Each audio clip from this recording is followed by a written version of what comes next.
Seeing that the Scarlet and Violet era is coming to a close, we are going to be ranking every single set released during this crazy era. Time to piss some people off. Now, we are going to go in chronological order. Something I do want to mention is that Scarlet and Violet had this switch from yellow borders into silver borders. But let me know down in the comments, do you like the silver borders? Do you think that they're here to stay into the next set? We're going to be looking at the card lists of these sets as well, starting off with Scarlet and Violet.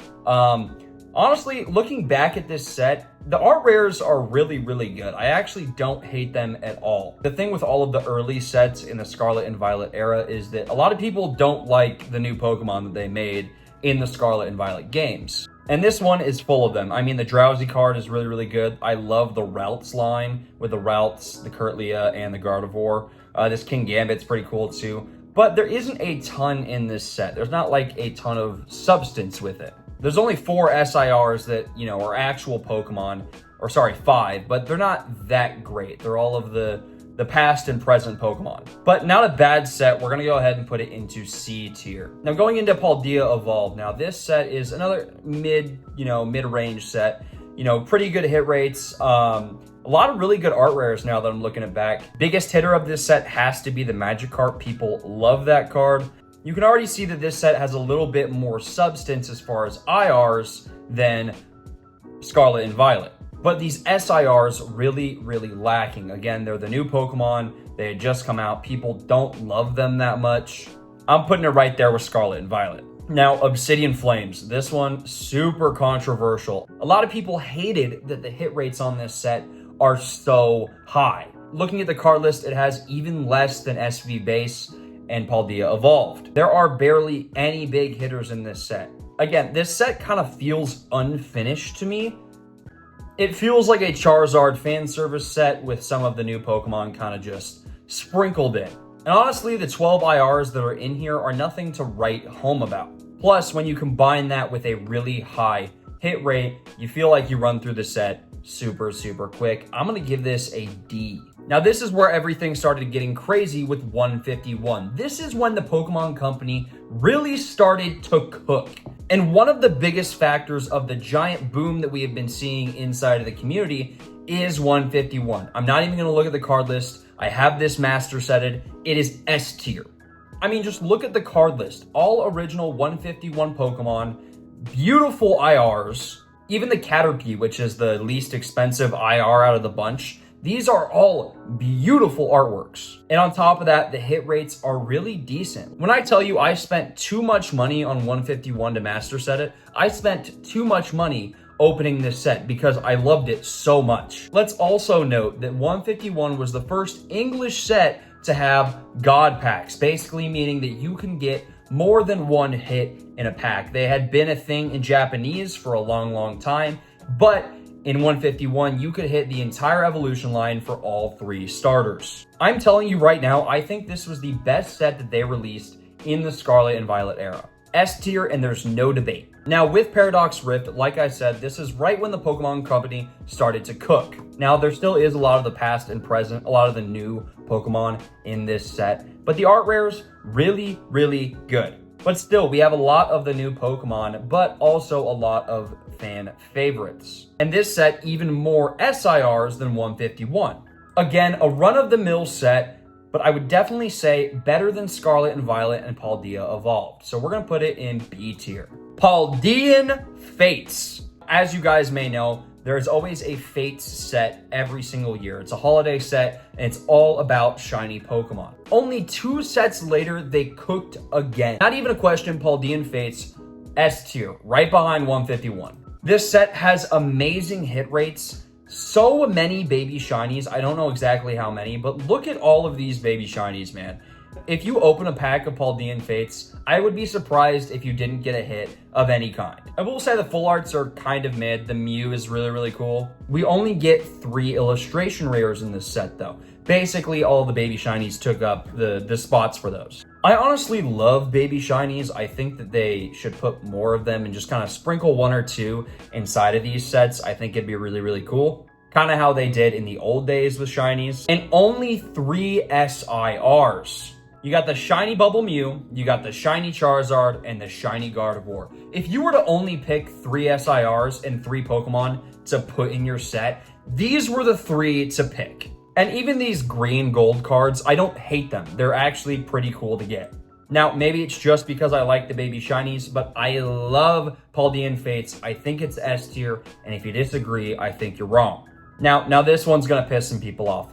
Temporal Forces. Now, Temporal Forces has some of my favorite cards. All the IRs that they have, the Deerling and the Sawsbuck being half cards is really, really cool. I love the Litten. It reminds me of the Obsidian Flames promo, Charmander that they did. Now, hit rates and full arts in this set are just kind of decent. They're kind of middle of the road. That's kind of how you want a set to be. You don't want things to be too crazy and have hit rates too high, and you also don't want hit rates to get too low. This is where I'm going to get a lot of hate. The Swords of Justice and the Legendary Dogs. These SIRs, I think, are some of the best of this era. I love these cards. The artworks are amazing, and they're bringing back older Legendary trios and revamping them, and I love that. So again, in my opinion, decent hit rates, really good IRs, really good SIRs. This one's an A. Now, this one's going to piss some people off too. Twilight Masquerade. Now, Twilight Masquerade has some pretty decent IRs. I'd say the best are probably going to be the Infernape. I love this Pinsir card. Hisuian Growlithe, a great card. I graded that one. Tatsugiri is a fan favorite, and honestly, my favorite card in the set, besides the Greninja, the Eevee. I don't love full arts. They're not like my favorite thing in the world. I think they did pretty decent on them. Some newer Pokemon, some older ones. And then we get to the SIRs, which is kind of a really big problem. They just threw in the masks, which I don't really know about the masks. I don't really know what's going on with them. But this right here is what saves the entire set. The Greninja EX. I think that because it has, again, middle of the road hit rates, really good IRs, even though I agree that 4 of the SIRs really do suck, I think that's not everything to a set. I think that the Greninja saves it. Twilight Masquerade, A tier. With this next one, I don't even want to talk about it. I'm just gonna give it the ranking, show you the card list, and move on.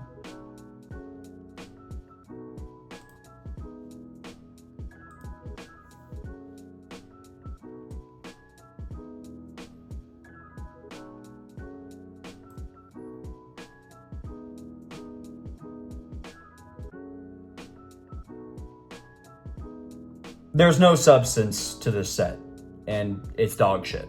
E tier. All right, moving on to Stellar Crown. Now again, let's remember that these are all sets before Prismatic Evolutions, so this is kind of before the giant big boom. Bulbasaur and the Squirtle IR really do carry this set. The Zeraora and the Gulpin are 2 of my personal favorites. I love this Gulpin. This Gulpin is an insane card. SIRs really do lack a little bit. 3 out of the 4 are SV exclusive Pokemon, but the artwork on them is really, really nice. I think they're pretty good cards. This set has decent hit rates. I love the illustration rares. You can tell by now, I really do think that illustration rares really do carry a set. I don't think that you can judge an entire set just based on the SIRs, the big hitters. I'm gonna put this one in B tier, right next to Paradox Rift. Surging Sparks. This was kind of like the not so calm before the storm. Surging Sparks went crazy when it first got released. Now, this is right before all of the crazy scalping, so it was, a little difficult to get the set, but it wasn't impossible to get. My personal favorites have to be the Ceruledge. I love the Larvesta, the Spheal, and obviously the big part of this set is the Latios and Latias. It just doesn't make sense to me why both Latios and Latias have such similar artworks, and they're both legendaries, but they're both not SIRs. I want to know what you guys think specifically about that. I think the Latios kind of got robbed on that. And the SIRs, they cooked with the SIRs in this set. The Durant, okay, little mid. The Milotic, the Latias EX, the Hydreigon, the Archelon, the Exeggutor, all of them have amazing artworks and just look insane.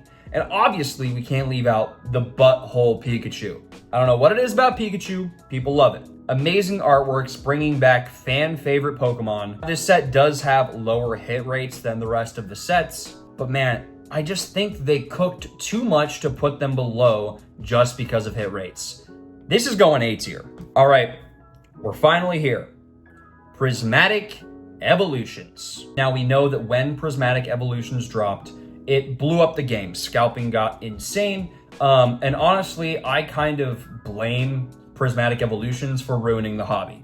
I cannot lie, the SIRs in this set are really, really good. I really do love that they brought Pokeballs and Master Balls to English. It's something that they tried out with Japanese 151. I wish it would have been in English 151, but because they brought Pokeballs and Master Balls, there's no IRs in this set at all. The whole thing is that if you want a decent artwork, a full artwork card, it has to be an SIR. Even though there's a lot of SIRs and the artworks are good, the hit rates are absolute dog shit. Prismatic Evolutions going right next to Obsidian Flames, D tier. Now we get to Journey Together. Now this is the set following Prismatic Evolutions, where the giant boom was. The set's about to come out, everybody's seeing what's happening with Prismatic Evolutions, and all of the scalpers are on it. Now let's just say, as far as scalping goes, this set did not do the same as Prismatic Evolutions. I commend this set because it screwed over a lot of scalpers, just because the hit rates are good and they printed a lot of it. And looking at the card list, it's a similar quantity to a Stellar Crown or a Temporal Forces. But this is also when they brought trainer cards back. Love the Ends Reshiram, the Articuno is a great card. This is where the Pokemon Company has really started to up their game with their full arts. Journey Together really started something for full arts that I hope that they continue.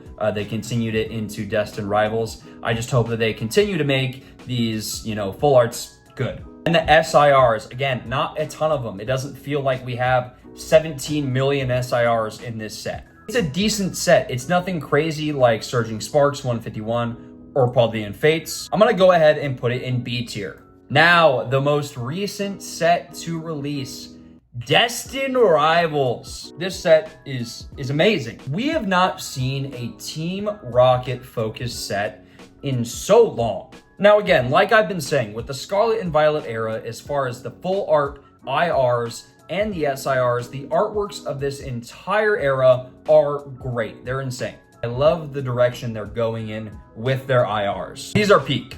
These are absolutely peak. My wife just pulled her personal chase with the Misty Psyduck. There are so many trainer artworks in this set. Here's the thing with trainers. I don't like trainer cards on their own. I understand that they have to be a thing for the game to work. I don't like them on their own. They don't make the artworks good enough for them. They really don't. When you give me a trainer and their Pokemon, it reminds me of the anime. It gives more of a story inside of the card. The Ethan's Typhlosion, the Team Rocket's Houndoom, this Blaziken is amazing. Misty's Lapras. Again, a lot of fan favorite Pokemon, a lot of older Pokemon while also sprinkling in some of the new SV Pokemon. And again, just like we're saying, they are going in a direction where the full arts look good. They are appeasing to the eyes. They have the trainers with them. And then the SIRs. These are insane. I'm sorry. You're telling me we got Giovanni and Mewtwo and Cynthia and Garchomp in the same exact set. This set is just simply peak. Now again, scalping is still a huge issue, and this set is a part of that. They are getting picked up everywhere, but the resell on these cards isn't insane. We're not seeing $130 for ETBs. Booster bundles, I think, are like $40 bucks. It's only 10 to 15 over MSRP. Destined Rivals, S tier. Now we get into the very last set of the Scarlet and Violet era, which releases in 2 weeks. We already see it in Japanese, Black Bolt and White Flare. Now, I'm gonna rank this set completely off of the artworks. Obviously, every single Pokemon, all 156 Pokemon of the Black and White era are getting an illustration or a special illustration card. In my personal opinion, Black and White, one of the best games that they ever made. I remember playing this game for hours. And just look at how vibrant these cards are. And there's so many of them. So if there is a good hit rate on these, people are saying that this is going to be just like the end of the Sword and Shield era, and that this is going to be the new Crown Zenith. Really good hit rates, a lot of cards to pull, and the cards are actually good. We'll just kind of scroll through some of these. Beautiful, beautiful artworks for every single one of the Black and White Pokemon. Personally, I will be chasing all of the Swords of Justice cards. And the SIRs, the Superior, Fire, Kyurem, Fire. This Zekrom, Right here, this Zekrom is going to bankrupt me. I am probably going to go into debt for this card right here. Genesect, wow, I forgot about that Genesect card. That one's gonna bankrupt me too. And then if we scroll into White Flare, again, super vibrant IRs. I will be collecting this entire Tepig line. I was a Tepig fan. I love Tepig. Just beautiful, beautiful illustrations. I really do hope that the Pokemon Company is paying their artists well because they cooked with this set. And the special illustration rares. This Reshiram is amazing. Honestly, I put this Keldeo above it. I love Keldeo. I don't know what it is. Keldeo, one of my favorite Pokemon from Black and White. We'll definitely be trying to pull this one. It's really hard to rank this set considering that it's not even out yet. But just for my bias to Black and White, I think I'm gonna put it S tier. I'm really hopeful that they're gonna print this thing into the ground and the hit rates are gonna be good. I am gonna go ahead and move Paldean Fates down to A tier just because I don't think it's on the same caliber as 151 and Destined Rivals. I definitely think the Paldean Fates is just a little bit better than Surging Sparks. Overall, the Scarlet and Violet era was amazing. And that is ranking every set in the Scarlet and Violet era. Again, I know that we're dealing with scalping right now, and I really do think that it's just because the Pokemon Company has been making great sets, great artworks, and there's a really high demand for them. I just hope it's something that we see going into the Legends ZA era. Hopefully they keep up the same quality, but add on some quantity. So thank you guys for watching the tier list, and I will see you in the next video.